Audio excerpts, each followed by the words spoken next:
first bi-monthly webinar.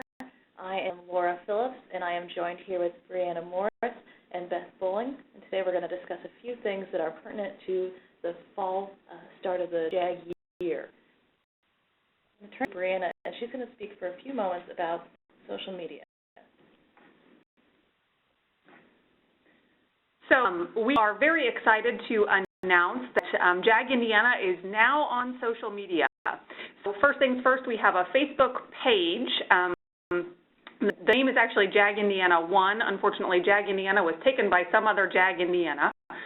So anytime you and your students want to go and search for Facebook pages under JAG Indiana 1, you should be able to find us quick and easily. Please make sure you like us. We will be posting frequently information, especially this month's College Go Week and some other sort of college helpful hints and reminders.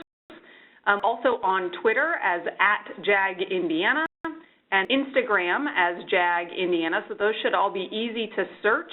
And again, as I kind of mentioned, we've already posted a couple of things out there on College Go Week, which I know Laura's going to talk about in a little bit, but just to kind of test it out and make sure that it's working. So make sure you like us or follow us on all of our social media pages.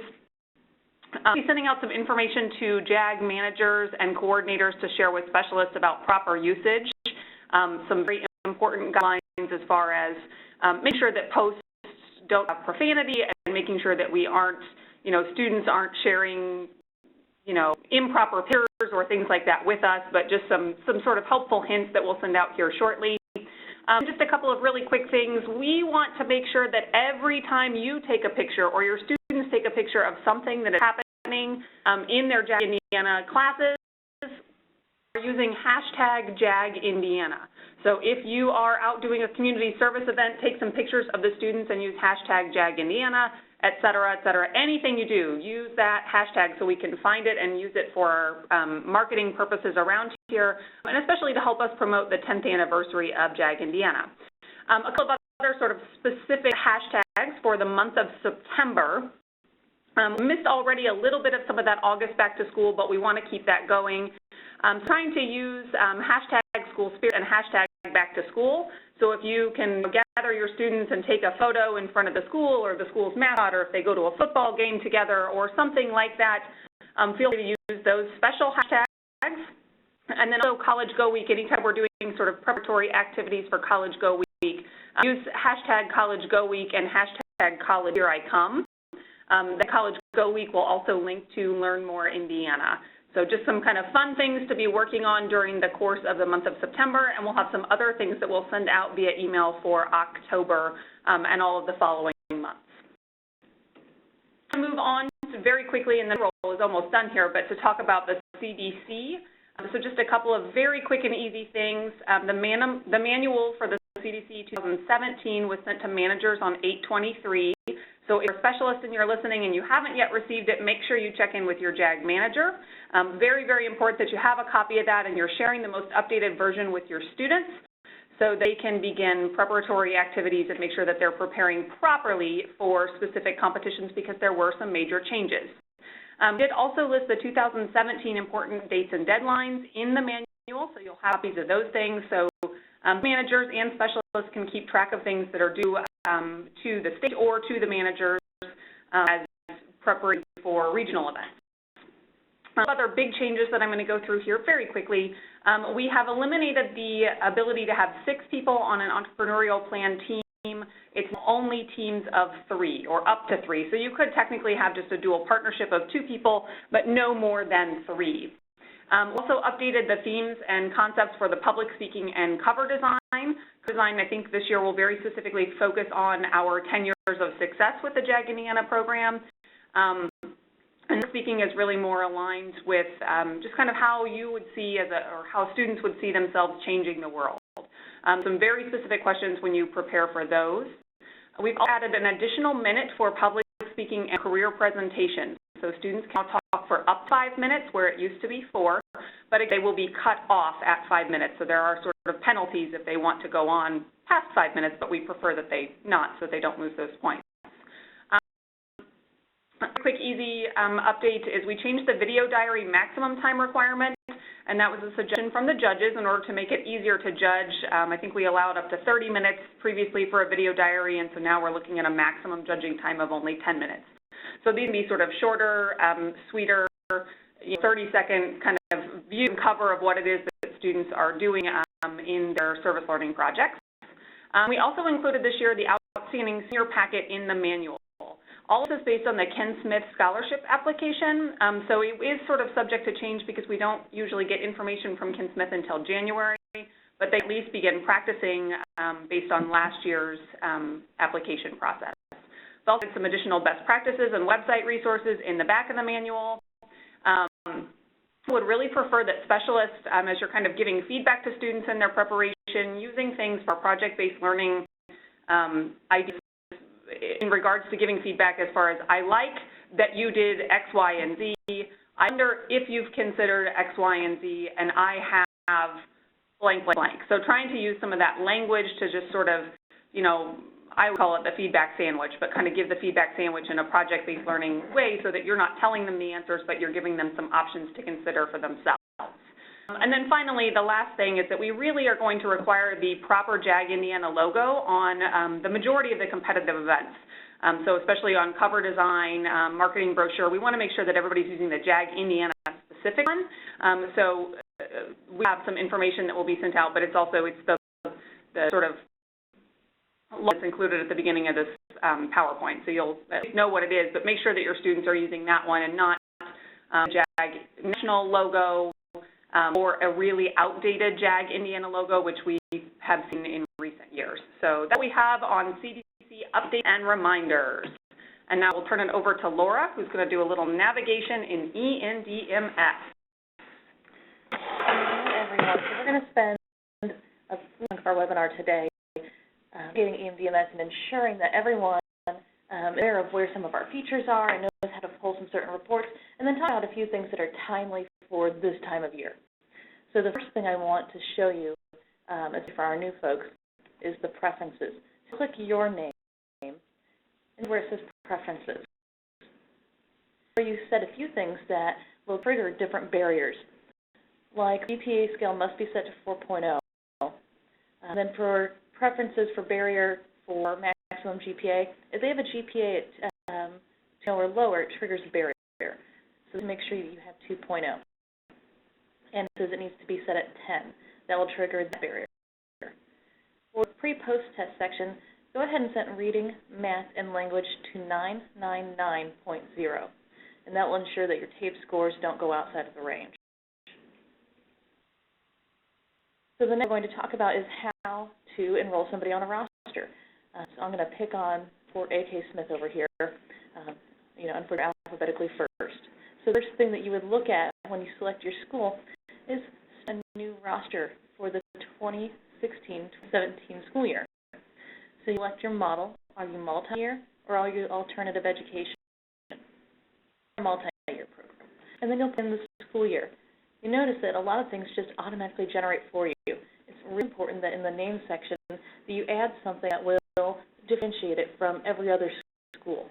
Because school named multi-year 2016-2017, it's difficult for us to help roster issues. So in this A.K. Smith multi-year 2016-2017. From the Add Your Advisory Committee, you can see there's multiple lines here. You don't need to fill all of them. You should have an administrator, core teacher like English or math, a voc tech teacher. Look at, is there an assistant principal or a secretary or a counselor or all of the above? That would be a good asset for your advisory committee. Those things and hit the submit button. At the top hand corner, a button that will say continuation. You click that button and it will allow you to move students over from past years.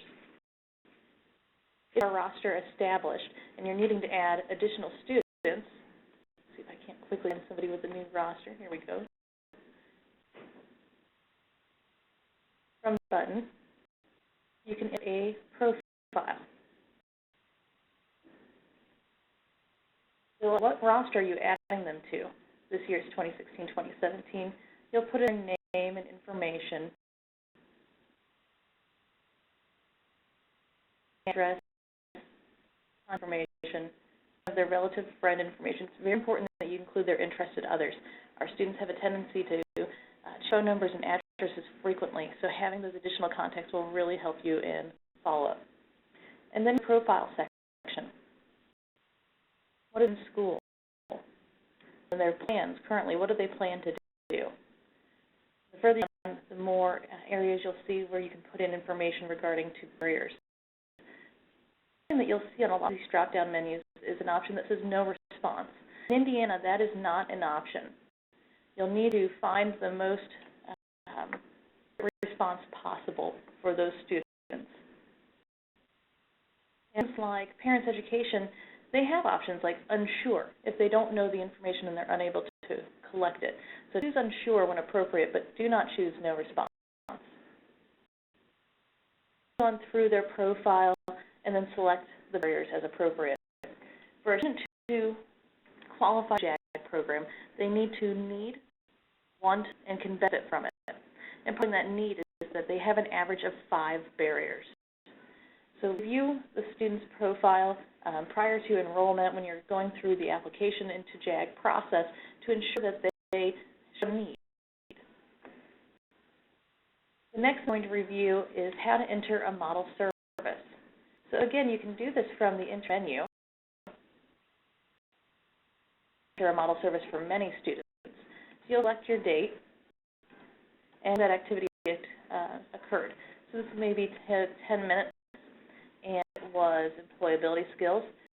We'll write a brief narrative regarding that and choose the level. It was a level 1 introduction of identifying occupational interests. The appropriate students, so you could start with select all and then unselect those who were not there that day, and then you'd hit submit. So today you might have multiple model services. You may start with an introduction on a topic that took 10 minutes, then you had 30 minutes of practice, and then perhaps you did another 15 minutes of academic remediation after that. So it's important you split your model services up regarding the competency level and their activity. So another beginning of the year thing is entering their tests. So if you are completing their competency test and their TABE tests as we speak. So you see that the presets that we did in preferences put in 999 and the 81 on the competency. So you're putting in their pre-test scores. And their scale score for reading math. That's the 3-digit number from their TABE. For your students, you need to go into the progress report drop-down. Your end of year, prior year, and every student should have information here. So for your instance, it's their progress report information at the end of last school year. That's a baseline to show progress in the mid-year. When you're in their progress reports, if they had 0 absences, you'll need to enter a 0. And looking at their end of the year, at the end of the school year, keep in mind it is cumulative. It will be all the information from their mid-year report plus what happens the next semester to equal their year. But we'll review that a little bit closer to the end of the school year. We are to what we fondly call the September 30th report. We want that because it's due on September 30th. At the last school year, you would have heard an end-of-year school status for your last year roster. So for the report, you'll select Retention from the drop-down and your 2015-2016 roster.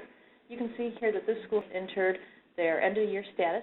For example, this student was enrolled in the same school. And then at September 30th, what was their status then? Are they still enrolled in the same school, different school in the same district, different school district, did not earn in an adult education program, did not return not in an adult education program, did not return status unknown, and graduated. So please remember to complete this report prior to September 30th. If you have any questions, reach out to your manager or myself. So what I'd like to review with you all are a few reports in EMDMS and run those. We have a system to catch up. Here we are. So this thing is very important. It's our roster report. So that you'll select program roster. You'll find school, or your school will be the only one that you can see. We're going to pick on Crawfordsville. Program location and the year. I suggest that you also run last year's roster to double check that all those students who you think are on follow-up actually are. The way that you determine that is their grade level. If they were in 12th grade on the 2015-2016 roster, they are currently in follow-up. If you know that you have a student that was in 12th grade, but they're marked as 11th grade, email your manager. I'll work with them to increase their grade level to put them into follow-up. A student that was marked as 12th grade that was really 11th grade, do the same thing. Email your manager, and I'll work with them to put them back to 11th grade so that they're not part of your follow-up. So here, Crawfordsville 2016-2017 roster. This gives us a lot of good information. Name, grade level, and level barrier. This is where you can take a look. Do all of your students have 5 or more barriers? It's their profile. Is there something missing? Is there something that you've learned about them over the last few weeks? A section for your advisory committee. Beginning of the school year, you'll need to print a roster into your advisory committee and have them sign. You'll all sign at the bottom, and so will your JAG manager. When we come to site visits, or when JAG National comes for an accreditation review, they will ask to see this, and it will need to be signed. The report we're going to highlight is your participant profile report. This report is great for sharing information with your school, with funders, or to get just a better snapshot of your group as a whole. Let's again pick Crawfordsville because I know that they have students on their roster already this school year. So you're picking your program application and your school year, and then that over here.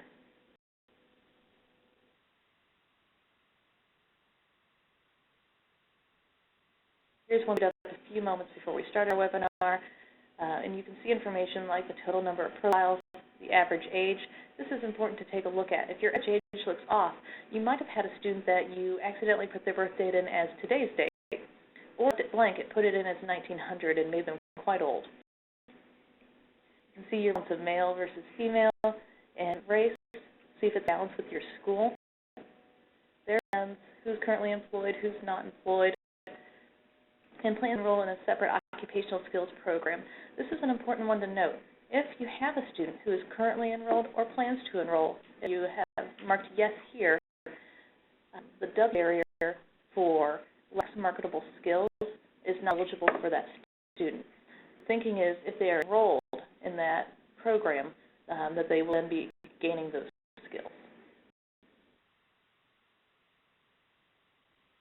Breakdowns of their parental history, parents' education, parents' employment. Again, here's that not sure, no response section. I said before that must be 0. So here's a quick, easy way for you to check. Do you have a no response? So get into the system and clean that up. And look at free and reduced lunch status, government assistance, absenteeism, GPA, to get a kind of a glimpse of your group as a cohort. If you have a group that has a lower GPA, then you might need to do more academic remediation. If you notice your group has an issue with absenteeism, then you can start working on that from the very beginning. Look at how many students need to pass the ECA still, and perhaps you could be running ECA prep sessions during academic remediation on some days leading up to that exam. Remain on your participant profile. So what we're looking at is your model service report, and this is where you get a look at how you're dividing your model services up and how you're tracking towards your 120 contact hours for the school year. This for last year, so that we can take some older data. I'll show you a current one. It'll take a few moments to run. Here's this report for this school year, and your number tells you the total number of hours entered per student. The number is divided by the total number of students on your roster. So if you had 40 students on a roster, it would divide by 40, regardless of how many students were selected from all services that month. So unsurprisingly, at the beginning of the school year, we can see a lot of our time is being spent with employability skills, nearly 90%, with about 10% on field trips, guest speakers. We have a couple of targets in JAG Indiana, one of which has to do with field trip guest speaker. We'd like around 20% of your time being used in that category, and it's something where your coordinator is really helping you to arrange those field trips and guest speakers for your classroom. The other column that we look for as a percentage is your service learning or community service, whatever you'd like to call it. That should be around the 10% range. This year, our service project has to do with working with students and other people in the community who have abilities. So who in your school can you partner with to start those projects off at the beginning of the year and carry them throughout? Your codes here at the top, and they give you the definitions up here. You have employability skills, career association. Again, that's your student-led, student-driven club. Community service, guidance and counseling, field speaker, academic remediation, work-based, group social, and other. Now, I'll put things on here. Guidance and counseling and academic remediation are generally our lowest used categories. We know that these things are happening often in the classroom, but they are most likely to be the ones that are not recorded because they happen in 5-minute instances. They happen in the hallway, in the cafeteria, phone calls after hours, and things that occur after you've put in your data for the day. So I highly suggest that you keep a notepad near you or record these things in the notes function on your cell phone to give yourself the credit because these certainly add up. Social. This is for middle school only. So if we miss anything in group social, we'll let you know and you'll have to go in and remove it because we don't run the middle school programs here in Indiana. One is only for TABE testing and the JAG pre-post competency test, the big test that you give at the beginning of the year and the end of the year. No other things go into other. I know our other report had queued up to give you a set of what a full year would look like. Oh, sorry, I have a management report. I'll send something out to you via email to show you the full service report. What I'd like to show you is a follow-up report and how to run those to ensure that you're running these correctly every month. So what we choose is follow-up status report, senior only. You then your school, program, last year's roster, and they must run it for a date range. Since August finished, we'll run it for August. Your follow-up reset. It's not a cumulative effort to the end of May. For the May, when they're looking at 5 of 5 performance, they will only look at May 1 to May 31. Follow-up report, and we'll discuss quickly how you navigate and read this. If you ran your report correctly, look up at the top. Your school, your program, the correct roster year, and a date range. This will had 16 students in follow-up, 15 graduated, 1 did not, and then their statuses. So we'll highlight our 5 of 5 categories. Total job placement in military. So we have 9 here. And we can look up at the top. Do the numbers add up to 9? 6 full no school, 3 part-time with no school, so 6 and 3 is 9. We have 9 total civilian placements plus 0 military. All right, we have the correct information here. Then the second one is positive outcome. That is our civilian placement plus vacation. So we have 2 that have entered to a 2-year college, so 9 and 2 is 11. Everything has added up correctly. If you have something that hasn't added up correctly, and it does happen, generally what we have is somebody who has the wrong grade level or an incorrect graduate that's outside of the range for your program year, and we call it ghost data. It's when your total numbers down here add up, but when you look at your columns throughout, you can't get there mathematically. Let's get to the bottom to finish out our 5 of 5. We have full-time jobs, the goal is 60%, and then you have full-time placement, and the goal is 80%. Placement includes full-time employment without school, full-time employment with school, military, and part-time employment with school, divided by your employed graduates. And the second are your non-positive outcomes. So your unavailable per JAG standard, which is very specific. These who are incarcerated, institutionalized, hospitalized, medically available for work, including pregnancy with on bed rest or after delivery, 6 to 8 weeks thereafter, depending on delivery method. On the other side of your page, you have your non-graduates, and it's information layout for that cohort of students. Any questions about running your follow-up report or how to read it, please reach out to myself or your manager.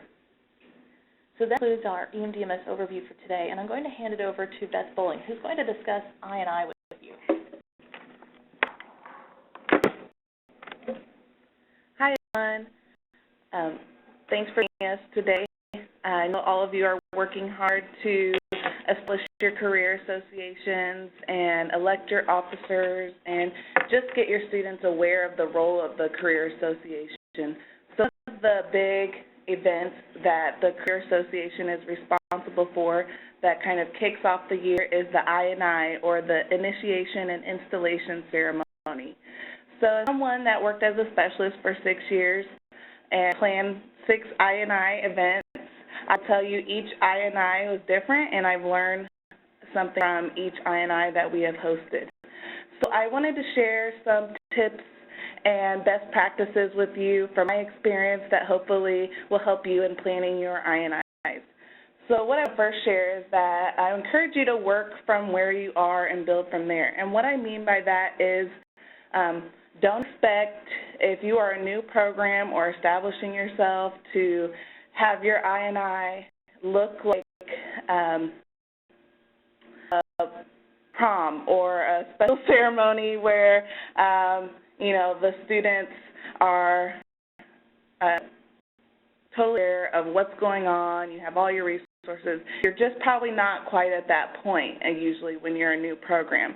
I have heard at some of the JAG national trainings that some programs do go on and have elaborate I&I ceremonies, which is great and something to strive for, but I know that the I&I ceremony can be a stressful time for the specialist, and I think helping alleviate some of that stress would be to just think about where you are now and your program development and what resources are available from you, and then you can build on that each year. So maybe if you're starting out at your new year, you don't have a lot of resources, maybe you're struggling with student engagement, maybe you do something in the morning or lunch with just some light refreshments and invite school staff. Maybe you can eventually get to the point where you're hosting something after school where you include a full meal and special guests outside of the classroom. But don't feel like you have to develop an event that is on what your program is at this point. You can build on it each year, and it's a learning experience for you and the students and something for you to use as a platform as you grow in your program. Something else that is helpful in doing that is encouraging your students to take ownership and get engaged and getting them to buy in and getting them to do the work. If you're doing all the work as a specialist, you're doing it wrong. And what I mean by that is you shouldn't be the one going around making the connections, calling for donations. Of course, you're going to have to serve in an advisory role and approve what students are doing and guide them in the planning process. But in order to have an effective I&I ceremony, your students need to have some skin in the game and be involved in that decision-making process. So let them come up with what ideas they have for a location or what kind of guest speakers they might want to include, or designing the invitation, designing the program, coming up with ideas for refreshments. So once you include them in the decision-making process, they will start to take ownership of that event and get excited and feel like that is something that they are committed to. And then that will help you not feel like you have to make sure you're doing every single thing to make this event happen. While I did say that you don't have to start out with a full meal, I do encourage you to offer food or refreshments. If you're like me, then like a foodie, then you love food, so your students and your guests are going to love food, and that's going to be a selling point to encourage your students to come and guests that you want to come. So even if you aren't able to offer a full meal, maybe you have cookies and tea and lemonade, or maybe you are able to get some pizzas donated. I know the very first I&I ceremony I helped students plan, the students called around to local restaurants and we had pizza donated. One year we had soup from Quiznos donated, and then we had a complimentary item from another restaurant donated. So try to see if there's some way you can include food and refreshments, as that is a big selling point in bringing people in. I think another thing that is very helpful is using the I&I script. I'm not sure if most people are aware, but there is an I&I script available in materials that JAG National shares with us. While it may be slightly outdated, it does give you a good starting point where you can modify and adapt it to your program's culture and needs. So we would, at my program, change the script every year as we would have changes in our career association. So sometimes we would establish officer positions that didn't exist in the script that JAG National provided. So we would adapt that to include those positions. I also believe that the I&I script references candles in ceremony and lighting the candles.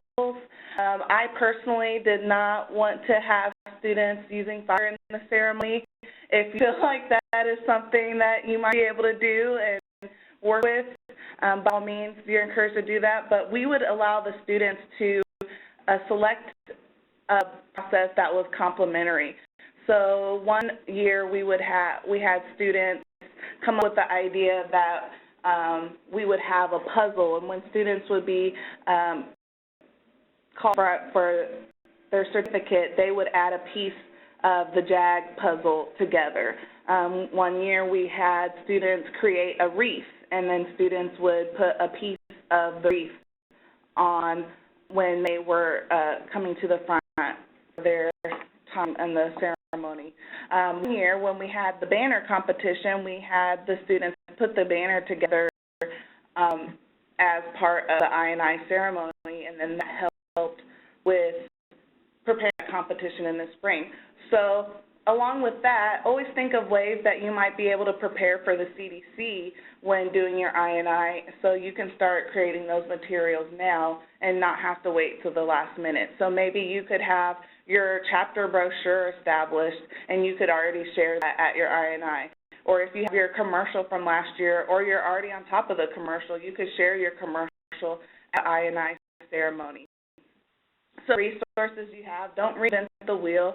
Use what lessons that you already have to use and required to do for other programs and initiatives that we have to offer. So another big way to encourage students to get involved and them in the planning process is to reward them. I know we don't necessarily bribe students, but I personally was never above and getting them to come and participate. I think that would help encourage your numbers. So even if it's something small that you have to offer a student, whatever kind of promotional materials you have, to think of ways that you could offer some sort of parting gift to students to recognize them for not only planning the ceremony but also attending.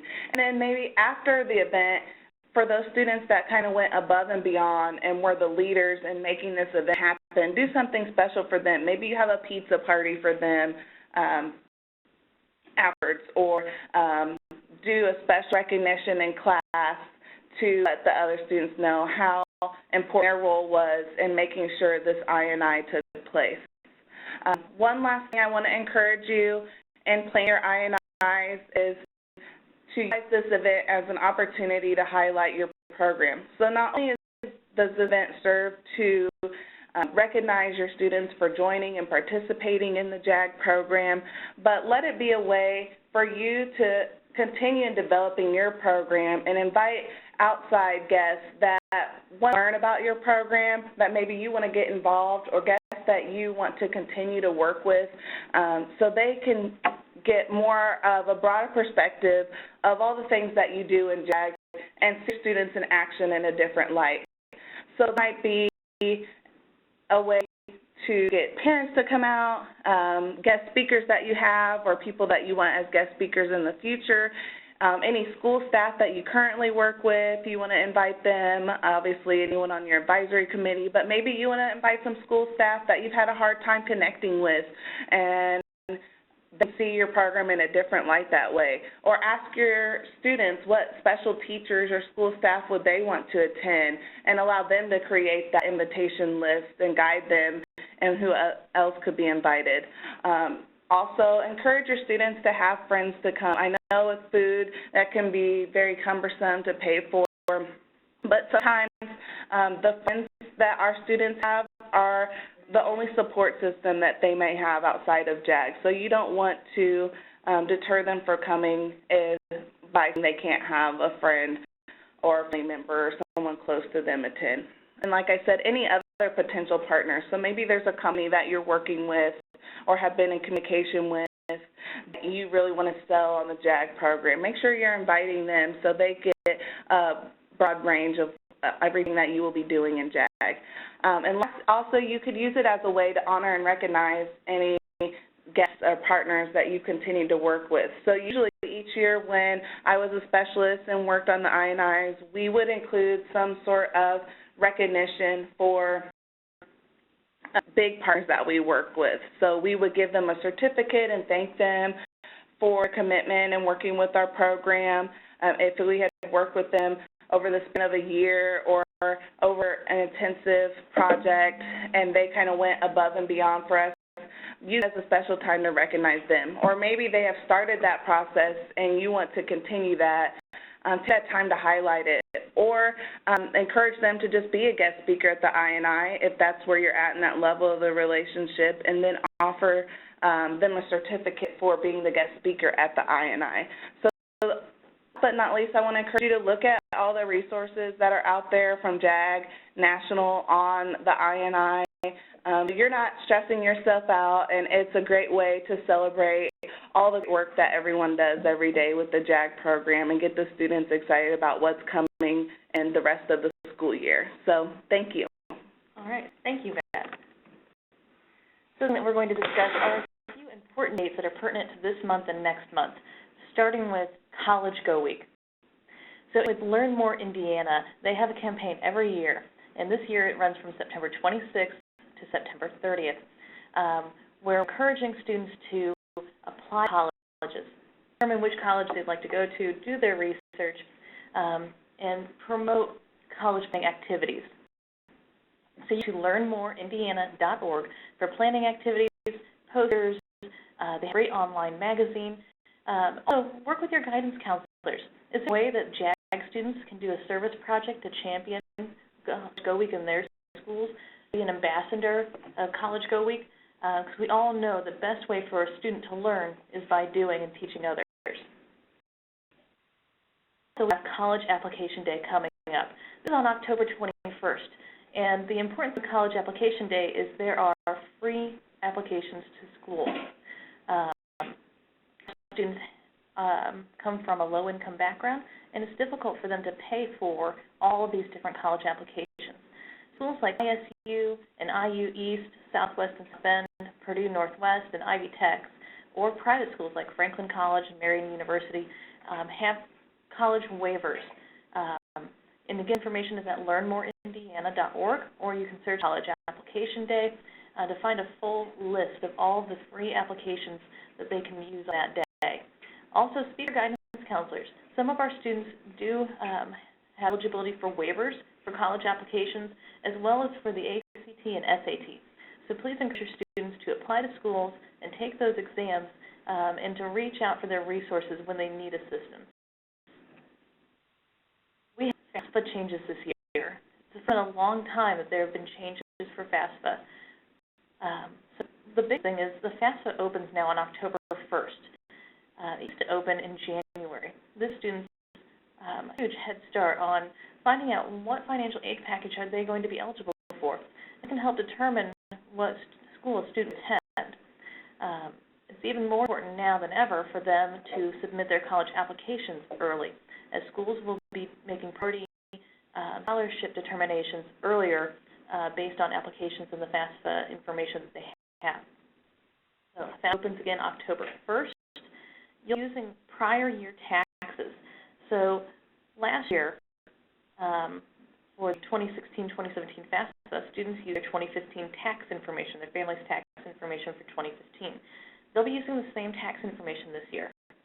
So if you plan to attend college between July 1st of 2017 and June 30th of 2018, you'll be using your 2015 taxes, and you can submit your FAFSA between October 1st, 2016, all the way to June 30th, 2018. Now, Indiana has a deadline in March for FAFSA, so they're eligible for state aid and their 21st Century Scholars. So it's very important that they don't miss out on this free money and the opportunity to have a lot of their university charge covered. So help ensure your students have their FAFSA completed prior to the March deadline, especially those who are 21st Century Scholars. Use FAFSA.ed.gov when filing FAFSA. Remember, F in FAFSA stands for free. So if you're navigating to a website with a student that asks for some sort of fee for them to file their FAFSA, it's the wrong site. A couple of reminders and important websites. One is Indiana Career Explorer, which you can see the link here is indianacareerexplorer.com. On Indiana Career Explorer, there are 3 assessments that students take, and we encourage you to have them take it each year to look at their aptitudes, abilities, and career interests to help with that career research project and looking at what careers would they be well suited to. In Indiana, 100% of JAG students must be enrolled in Indiana Career Explorer and have taken the Indiana Career Explorer assessments. This is a great website and tool to use if you have a student that is doing the career presentation project for CDC. It's a great starting point for them. Starting point for all students when determining what the study that they'd like to continue into after high school and career they would like to go into in the future. We also have IndianaCareerConnect.com. Many of you are familiar with Indiana Career Connect. This is the State of Indiana job search data bank, and it's also where our new Track 1 system is heading. So for every student is enrolled in Indiana Career Connect, they all have a username and password. They're a student from last year, make sure they can still log in. They know those username and passwords, help them retrieve them if they don't. And that all students have a resume and a cover letter in the system. Teach them to navigate the system. It's going to be an extremely important tool for them in their future. I'd also like to talk briefly about the JAG National Student Leadership Academy, or NLA. NLA is coming up faster than we would. It's going to be in November.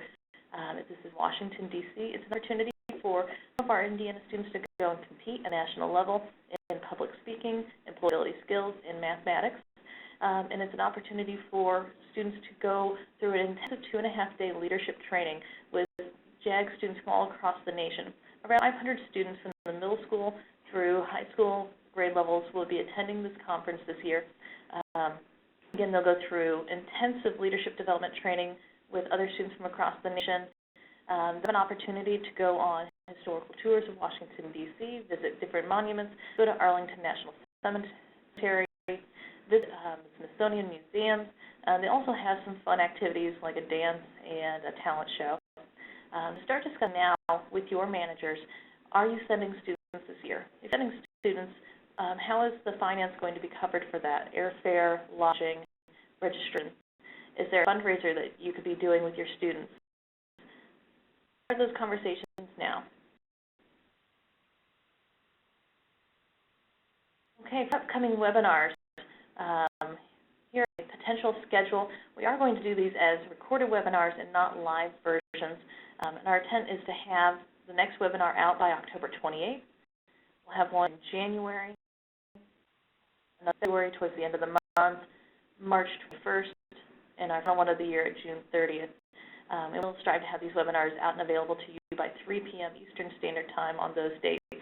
Each webinar will be followed up by a survey to show attendance. Again, these webinar recordings are mandatory for each specialist so that we can ensure that all of the information is getting out to everyone. So there's a survey link we will send out as an email for for you to complete a quick 7-question survey to give us feedback on these webinars on how to improve them for continuing through the year, and to just keep track that everyone has viewed the webinar. And then my contact information, lphillips@dwd.in.gov, should you have any questions.